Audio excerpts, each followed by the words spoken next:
Assalamualaikum warahmatullah. Assalamualaikum warahmatullah. Biasakan rizki yang Anda dapatkan itu tidak harus kemudian dibelanjakan untuk memenuhi semua apa yang Anda inginkan. Tidak. Cari dari situ apa yang Anda butuhkan, yang bisa menguatkan fisik dan membuat Anda sehat. Jadi kalau mau cari makanan, tidak semua yang Anda inginkan mesti dibeli. Lihat dulu itu menyehatkan nggak buat Anda? Itu membuat fisik kuat atau tidak? Makanya kalau orang Arab ditanya, kaifa haluk? Bagaimana kabarmu? Alhamdulillah ana thayyib. Maksudnya saya sehat hari ini. Saya kuat. Nah, Anda dapat uang berapapun, cari makanan yang menyehatkan, bikin Anda kuat. Prinsipnya kebutuhan, bukan keinginan. Ragam itu boleh, warna ungu, warna biru, warna merah, nggak ada masalah. Makanan ini, makanan itu, pengen makan nasi padang, boleh. Makan pagi dengan sore, silahkan, pagi, sore. Nah, pindah rasa misalnya, silahkan, siang, malam. Pagi, sore sudah ada, siang, malam ada, cari yang ketiga, begadang. Ada, ya, rumah makan begadang. Baik teman-teman, itu nggak ada masalah, menu ini, cuman persoalannya, menyehatkan tidak. Butuh tidak. Cukup dengan kalimat ini, kalau Anda amalkan dalam kehidupan, sehat umat Islam itu. Kuat kita. Cuma kadang-kadang keadaan kita itu banyak dirusak oleh keadaan. Tampilan luarnya bagus, tapi isinya tidak menyehatkan. Berapa banyak makanan itu dikemas bagus di luaran, tapi isinya racun dalam kehidupan. Silahkan cek. Banyak orang terkena penyakit karena dia tidak abai ketika melihat apa yang dia konsumsi. Padahal kata Nabi-nya sederhana, tayyib, tayyib, tayyib, tayyib. Coba lihat cara perilaku kehidupan orang Islam sebagian, walau tidak semuanya sekarang. Semua pakaian itu dibeli, semua dikoleksi, padahal belum tentu dibutuhkan. Dan itu akan dihisap. Akan dihisap. Coba Anda pulang ke rumah, buka jendela itu. Jendela rumah Anda buka, masuk kemudian perhatikan sekelilingnya. Setelah itu balik ke kamar Anda, buka lemari pakaian Anda. Cek. Pertanyaan saya satu aja, dari semua pakaian itu pernah nggak ada satu helai pakaian saja yang belum pernah dipakai ibadah, belum pernah dipakai sholat? Saran saya segera gunakan itu. Nanti kalau Anda dihisab lebih ringan. Minimal pakaian itu akan berkata kepada Allah, ya Allah saya pernah digunakan untuk sholat oleh orang ini. Jadi biasakan ketika Anda mendapatkan sesuatu yang baru, pakai dulu untuk ibadah. Ada baju baru, gunakan dulu untuk sholat sehingga hak Allah terpenuhi. Gunakan itu. Jadi hisab Anda ringan, begitu dihisab kan mulutnya dikunci. Al-yauma nakhtimu ala afwahihim wa tukallimuna aydihim wa tashhadu arjuluhum bima kanu. Itu bicara benda-benda. Ini baju bicara, ini karpet jangan dikira nggak bicara, bicara itu. Ya, nanti ayatnya kita hafalkan. Idza zulzilatil ardu wa akhrajatil ardu wa qala al-insanu. Lihat ayat keempat. Yauma idzin tuhadditsu akhbar. Itu dalilnya. Kata Allah, idza zulzilatil ardu zilzalaha. Nanti satu saat bumi saya goncang sekuat-kuatnya. Saya hadirkan gempa yang paling dahsyat. Ini saya sering katakan kalimat ini beberapa kesempatan. Kalau kalimat zilzal disebutkan sekali, itu artinya gempa dahsyat yang menjadikan bangunan tinggi runtuh ke bawah. Runtuhnya ke bawah. Misal di luar Al-Qur'an, kalau kalimatnya begini, idza zulzilatil ard. Misal, sampai situ. Itu artinya gempa dahsyat yang tinggi runtuh ke bawah.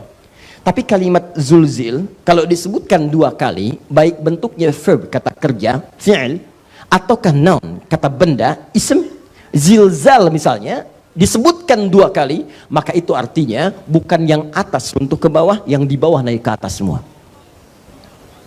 Idza zulzilatil ardu zilzalaha. Kata Allah, saat manusia nanti merasakan gempa-gempa itu yang runtuhkan atas ke bawah seperti biasa, nanti saya datangkan gempa yang tidak biasa.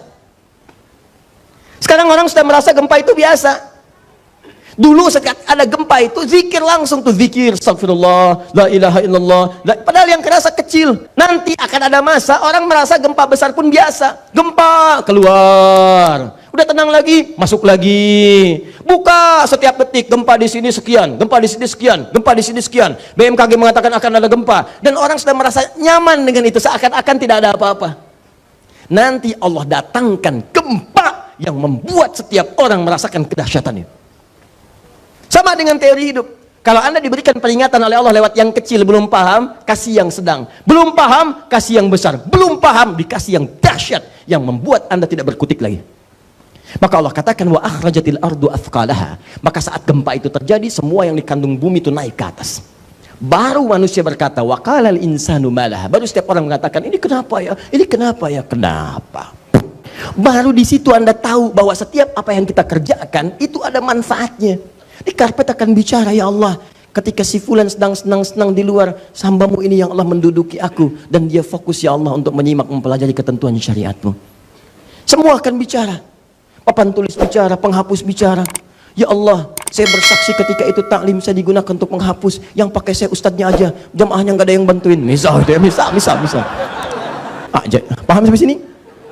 Jadi maksud saya, coba dari setiap apa yang kita dapatkan itu, yang Allah titipkan kepada kita. Lihat kalimat saya. Dari setiap apa yang Allah titipkan kepada kita dan kita dapatkan itu semua, maka pastikan cari dengan cara yang halal dan gunakan dengan prinsip kebutuhan. Akhirat saya butuh enggak? Nah, kalau hidup seperti itu enak. Ini kalau walaupun Anda dapatkan dengan cara yang halal, tapi setiap keinginan ingin diwujudkan itu Nabi tidak menyukainya. Dosa sih enggak, coba Nabi enggak suka. Kenapa Nabi enggak suka? Itu bisa membuat Anda capek dalam hidup. Udah nyarinya susah, memang halal, coba nanti pencariannya lebih banyak. Karena lebih banyak, waktu ibadah Anda terbuang. Papa, Mama pengen pakaian baru, Pak. Yang kemarin udah nggak cukup. Ya udah, yuk cari. Kapan nyarinya? Besok ya, Pak. Di mana Mama mau nyari? Di Paris ya, Pak. Paris. Tinggal di Ciamis, pengen nyari di Paris. Berangkatnya berapa lama ke sana? Di jalan kepake waktunya banyak, habis kebuang. Biasa baca Quran, biasa zikir, sekarang mulai ngantuk, kena jet lag, nyampe sana tokonya tutup. Balik lagi. Coba lihat, berapa ini mungkin contoh yang paling ekstrim, yang sederhana kan gampang. Pengen makan, ada dekat rumah, pengen ke jauh-jauh. Itu kan sesekali nggak ada masalah, Anda bawa keluarga nggak ada masalah. Yang kadang-kadang tidak masuk akal itu dalam suasana tertentu masih menginginkan sesuatu yang jauh, padahal yang dekat ada. Tuh, nasi goreng malam-malam, nasi goreng. Di luar lewat 3 nasi goreng bolak-balik tak tek tok nggak dibeli. Saya nggak mau pengennya ke Bon Siri. Mau Bon Siri dari Bekasi tuh. Bon Siri naik. Malam-malam jam 2. Nyampe sana udah antrian panjang, antri. Begitu bagian dia habis. Capek habis.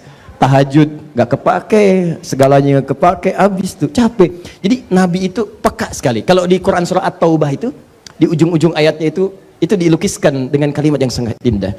Laqad ja'akum rasulun min anfusikum azizun 'alaihi ma 'anittum harisun 'alaikum bil mu'minina raufur rahim. Kata Allah, Nabi itu sangat peduli dengan kita, merasakan kehidupan kita itu.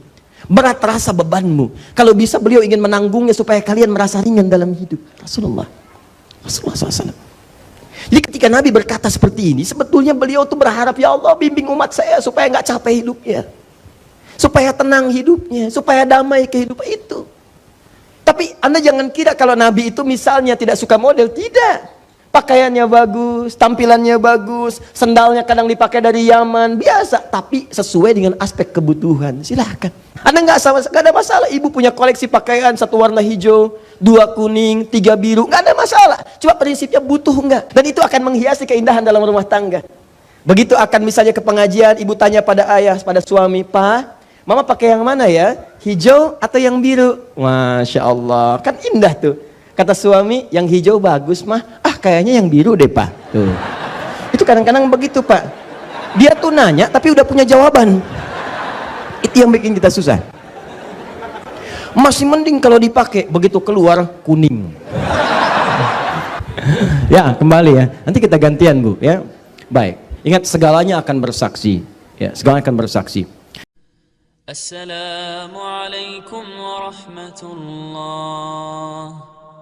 Assalamualaikum warahmatullahi.